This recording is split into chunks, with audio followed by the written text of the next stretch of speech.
Welcome to Slash Forward. In this episode, we're continuing our journey into the endless void of despair with the 2019 film Daniel Isn't Real. Let's get to it.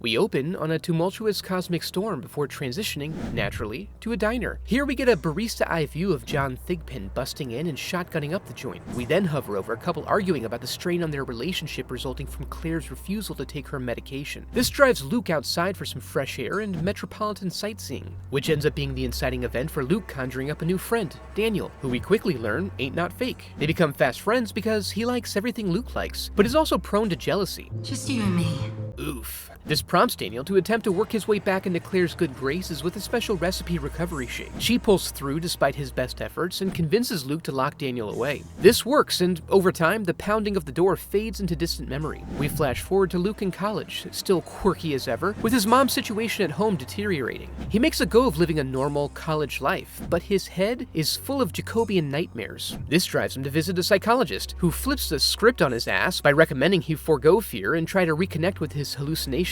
On his way home from the session, he has a brief meet-cute with abrasive skater girl, Cassie. When he arrives at his boyhood residence, he dusts off Daniel's mansion. He wakes up later to his mom's brain breaking as she shatters all reflective surfaces in the house. He's surprised to find Daniel, aged up and able to guide him through the episode successfully. As they catch up, Cassie arrives to return Luke's wallet, and as he gathers together a small reward, Daniel guides him through this interaction as well, resulting in an invite to an art exhibit. He arrives just in time to break up a bottle fight and breaks a cardinal rule by following this hippie to a second location. We then learn through montage that Daniel helps Luke in a variety of ways, and soon they're back to their old hijinks with Luke finding renewed confidence in his capabilities. With this, they go prowling at a college party, finding the choicest honeys and scoring digits. When Luke gets a little too loose, we see him fade and Daniel begin experimenting with his body. As Luke becomes more confident, we find him venturing outside of Daniel's sphere of assistance. Or worship them, for I am your God, and you shall have no other God before me! Much to Daniel's chagrin. As this progresses, Daniel becomes more agitated, but then Cassie shows Luke a painting she did that depicts a dark presence over his shoulder, reaffirming the importance of Daniel's influence. This is momentarily distressing, but then the advantages of physicality reassert themselves and Daniel goes to his dark place. Daniel tries to inject some chaotic energy into Luke's life by doing some sleep texting later, inviting some girls over for beers and cocaine. They find themselves exploring some steam tunnels under campus. In his altered state, Daniel is able to convince Luke it's not cheating if someone else borrows your genitalia to use on another person, and they merge. And Daniel enjoys a few moments of the corporeal. But prone to indulgences, he goes too far. On the brink of being kicked out of school and losing everything, Luke resolves to force him back out of his mind. He visits his mom at the ward to learn she had her own awakening around the same age, but is unable to help him. He begins to spiral out of control, having visions and dark thoughts, and getting only lackluster assistance from his therapist, who attempts talk therapy to drive away his hallucinations. With Daniel doing weird stuff like creeping into his mouth while he sleeps, and at the risk of losing what remains of his social progress, he chokes down his pills. But Daniel is unfazed by this. However, after a good, restful sleep, some latent memories in the dark recesses of Luke's mind shake loose, presenting themselves for examination. He tracks down John Thigpen's father, seeking his help in the hope that knowledge will free him from the shackles of his mind. He takes him to John's cozy man cave and shows him some drawings, which do little to calm him, as they would seem to indicate Daniel may, in fact, be a separate entity latching itself to his psyche. He immediately visits Cassie to verify what the shadow was she saw, and if she can identify the presence as what John drew in his picture. But that's not how it worked for her, and he quickly makes himself unwelcome. Luke seeks help from his psychologist, who recommends double hypnosis, in order to have a talk with this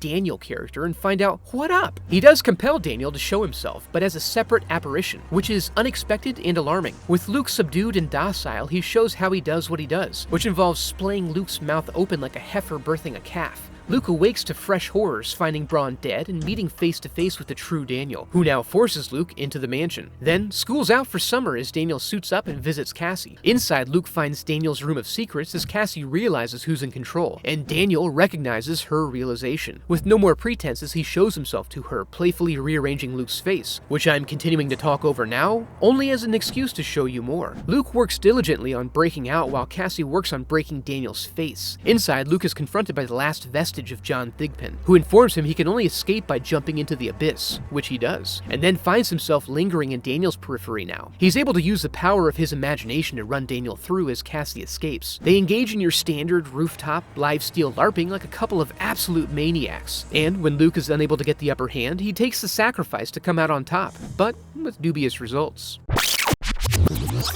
And that was Daniel Isn't Real, another fantastic recent horror movie that flew under the radar. If you get the chance, you should definitely watch this. If you enjoyed the video, I'd love for you to become a part of the channel by subscribing. Thanks for watching.